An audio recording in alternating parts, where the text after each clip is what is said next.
E whaatalo whātu talafo ala Radio Samoa le nei fo i tai au, alo mai o talo le aso tofi. O leo wai iu lava ina tape le Universitea Massey, whainga whaate kono losi na mata i tui nai whanau a onga. O lo o sue atu i le whale ala tu suenga ono le whaawau peo na a fia i o suenga whanau. Le ise suenga online na mawhawhai i le asona nafi ono le whaale tonu o le system, lea e whaonga i le camera o le masini ko me piute i loa ai, be e le o kopi i taimi o suenga. Reportia le o le wai taimi le wa a fia i suenga whanau, o lo o sue atu i tua ma i le asona nafi, e umauna le mawhaiono log in whanau a onga, ai so ai, ma le log in atu, ai e sele ingo lo o sawilungo le system. Whai ai ma le whaiunga le Universitea na nafi ma whai mai o le atape le system mo vai aso e lua o lo o whaasolo ai nei suenga, ma o se whaanoa noanga tele. Pe ama le lua fe whanau a onga le Universitea na a fia i fo il whaale tonu lava le nei le asonga fua, e se leisi lua fe le ana whaatulanga mo ana nafi. O whanau na leo o suenga ana nafi, o le uto e tolo mai e whaia i le tau le sifulu ma le lua i le awa uli o le so. Whaatonu e le minista o tupe Nicola Willis le whaia o se ilo i longa i le tūlanga o iai tau vanga whale tupe i New Zealand, tau lai i nu i tua. O le watusi le minista il Committee of Finance and Primary Production i lona manatu, e mo o mia le malosi o le whaatau vao whale tupe i totonu o New Zealand, ma o se tasi fo i leo maalienga i le vao le National ma le pātia le New Zealand First.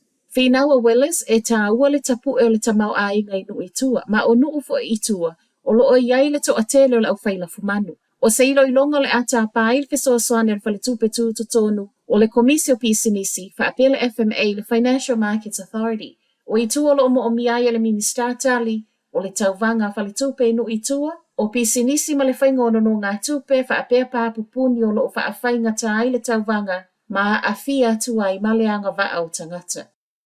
E tele whale ma whaiona whaupe ana iesa tupe wha atupe i polo keti o lo o whaiai tua. Fina ngalo leo pole nu o kalai sete field major ana nafi, a o wha alau i loa il polo keti whai wha atase le o tautahe Community Housing Trust. Ma le nahi i tua hairidi e le ministau whale Chris Bishop, o se polo keti i Carriage Street o lo o mai wha atase ai, le wha se fulu whale ma whaiona no fototongi e tangata, wha apea whale wha atau. O whanua nei o le pule ngā nu o whai mai ai ma le pule nu o iei fo isi o na whanua o lo o hawa noa e tutusa le lei. Ma o lo o ia mo o mia ai le fesoa soani tautupe le malo. E ma whai ei o na whau nisi whale wha au popo. Wha atusa tusa ia major o whale nei e lalo mai o le awha le tau wha atusa i le tau o lo o whau ai le kai ngora. O le tau lo sanga le pule nu o kalai sete, au mai le tupe ai o le awha aluaina i le pule ngā nu o whale e ma whai o na whau ai. Ua whaamaunia mai le Minister o le Defence Judith Collins e awai le amia ni usila i tō le ninga le Rimpack le o le a awai ai isi militeli e lua se fulu maleiva. Tō le ninga nei o lo o taita ia le militeli a Amerika, ma o le a iai whaatasi ma le ami a Israelu. E silia ma le lua se fulu ma le lima afe, sui o le a awai tō le ninga e tūsa ma whaamauninga wa au mai mai Amerika, ma e silia ma le masina le umi le a mata le whaiunga le masina le nei. E le o mautino mai le taimi nei pe to o fia sui o le amia ni usila wha api aiva au le a awai le Rimpack o le nei tausanga, pau o lea e o. O se whae unga wa fesili ngia e tua ngai a o wha awau peo na pevesi Israelu male Hamas, lea fo o lo o wha atalo sangaina le to o tele wa tunu e au fiai ni usila le tatau na wha amuta. Whae watu i tala mai Denmark, ua wha asai Denmark le telo sai mini mai Korea mafua o na ua ofa tele le feu.